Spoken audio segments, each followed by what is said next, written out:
छूट गई। और जैसे वो बाहर निकलने लगे, कारागार का जो दरवाजा बंद था वो दरवाजा भी अपने आप खुल गया। जो सैनिक वहां खड़े थे वो सैनिक भी मूर्छित हो गए और वासुदेव भगवान श्री कृष्ण को टोकरे में लेकर जा रहे हैं।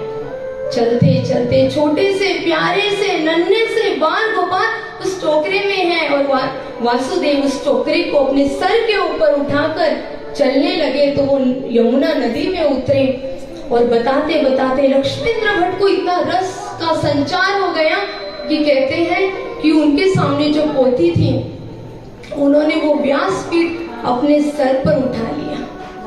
वो उस लीला के अंदर बताते बताते इतना मग्न हो गए कि सामने जो व्यासपीठ था उन्होंने अपने सर पर उठा लिया और पास में एक तालाब था, उस तालाब में उतर गए। और इतना ही नहीं हुआ कि सुनने वालों को इतना रस का संचार हो गया कि वो भी लक्ष्मींद्र भट्ट के पीछे पीछे पीछे उस तालाब में उतर गए। यानी प्रभु की महिमा को सुनते सुनते वो भी लक्ष्मींद्र भट्ट के पीछे पीछे उस तालाब में उतर गए। रास्ते से जा रहे व्यक्ति ने उन्हें रोका कि क्या कर रहे हो। तब लक्ष्मींद्र भट्ट को होश आया, वापिस आए, अपना व्यासपीठ नीचे उतारा और फिर कथा करने लगे। लेकिन अब वो कथा क्या कर रहे हैं?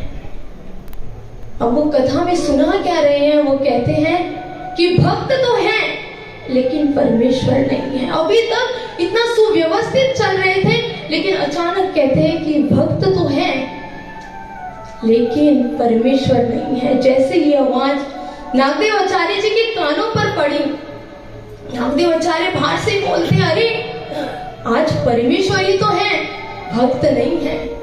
लक्ष्मींद्र भट्ट बोलते हैं, कौन बोला कौन बोला कौन बोला? उठे, जहां से आवाज आई नागदेव आचार्य जी के पास गए और कहते हैं, कहाँ है भगवान, कहाँ है भगवान? तो नागदेव आचार्य परमेश्वरपुर की ओर उंगली कर कर कहते हैं कि उधर है भगवान, उधर है परमेश्वर। अब लक्ष्मींद्र भट्ट की जो प्रतीति थी वो भगवान श्री कृष्ण पर थी। कहते हैं कि क्या जो परमेश्वरपुर में भगवान है, क्या वो वास्तविक भगवान श्री कृष्ण है?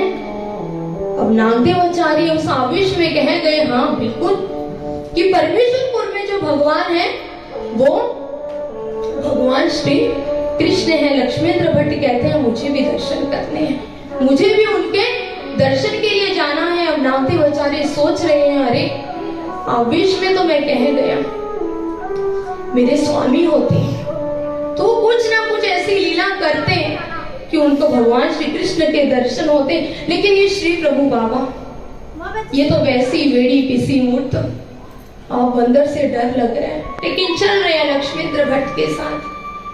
कहते हैं जब आप समर्पण पूरी तरह से परमेश्वर के समक्ष करते हैं तो परमेश्वर को भी आपके लिए झुकना पड़ता है। परमेश्वर इतना कठोर नहीं है कि उसे मनाया ना जाए। आप तो परमेश्वर को अपना मित्र बना सकते हो।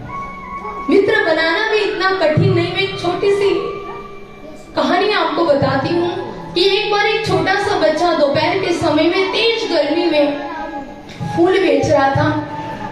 वो फूल बेच रहा था और लोग उसके साथ मोल भाव कर रहे थे। इतनी तेज गर्मी में उस बच्चे के पैर तप रहे थे, जल रहे थे, अंदर से तड़प रहा था। लेकिन रोटी की भूख है ना, क्या करे। रोटी की भूख इतना मारती है इंसान को कि मजबूरी में आपको किसी भी उम्र में कोई भी कार्य करने पर मजबूर कर देती है। तो छोटा सा बालक मजबूर है फूल बेचने के लिए, लेकिन पैरों में जूते नहीं है, बेच रहा है। एक सज्जन व्यक्ति निकला, उसका ध्यान उस बच्चे के पैरों की ओर गया।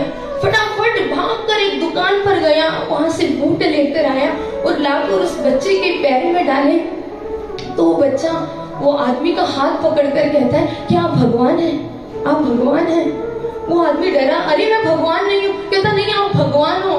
कहता कल मैंने भगवान को कहा था, भगवान जब मैं फूल बेचने जाता हूँ ना तेज गर्मी में तो मेरे पैर सड़ जाते हैं, मेरे पैर जल जाते हैं और मैं इतना तड़पता हूँ ना, तो मेरे लिए इंतजाम करना, क्योंकि जितना मैं कमाता हूँ उससे तो मैं खा ही पाता हूँ। तो जूते तो मैं क्या खरीदूंगा, लेकिन आप तो भगवान हैं, आप तो देख रहे हो ऊपर से कि मैं कैसी परिस्थिति के अंदर हूँ, आप मेरे लिए जूतों का इंतजाम करना। कहता, वो आदमी कहता नहीं मैं भगवान नहीं हूँ। कहता फिर आप भगवान के दोस्त हैं? उस सज्जन व्यक्ति उस बच्चे की बात सुनकर उसकी आंखों में आंसू आ गए। कहता भगवान का दोस्त बनना इतना सरल है, इतना आसान है भगवान का दोस्त बनना। ऐसी ही नामदेव आचार्य मन में सोचते हुए जा रहे हैं अब श्री प्रभु बाबा है। देखिए परमेश्वर अवतार भी आपके लिए छूटते हैं। जब लक्ष्मींद्र भट्ट को लेकर नामदेव आचार्य परमेश्वर पहुंचे, तो जहाँ पर आज भी हम द्वारिका दर्शन करते हैं, वहां पर श्री प्रभु बाबा आसन पर विराजमान थे। लक्ष्मींद्र भट्ट जैसे ही अंदर गए, उन्हें वो जो सभा थी वो द्वारका की सभा दिखी। उन्हें जो सभा थी वो द्वारका की सभा दिखी। उन्होंने जैसे प्रणाम किया, सर ऊपर किया, उन्हें साक्षात द्वारिका के भगवान श्री कृष्ण दिखाई दिए। और उन्होंने जैसे दोबारा प्रणाम किया, सर उठाया, तो वहां श्री प्रभु बाबा बैठे हुए थे। उन्हें प्रतीति हो गई कि ये जो गोविंद प्रभु बाबा हैं यही साक्षात भगवान श्री कृष्ण है। उन्होंने ज्यादा देर नहीं लगाई, कुछ ही क्षण के अंदर वो वापिस भी नहीं गए। कहते हैं उन्होंने अनुसरण ले लिया।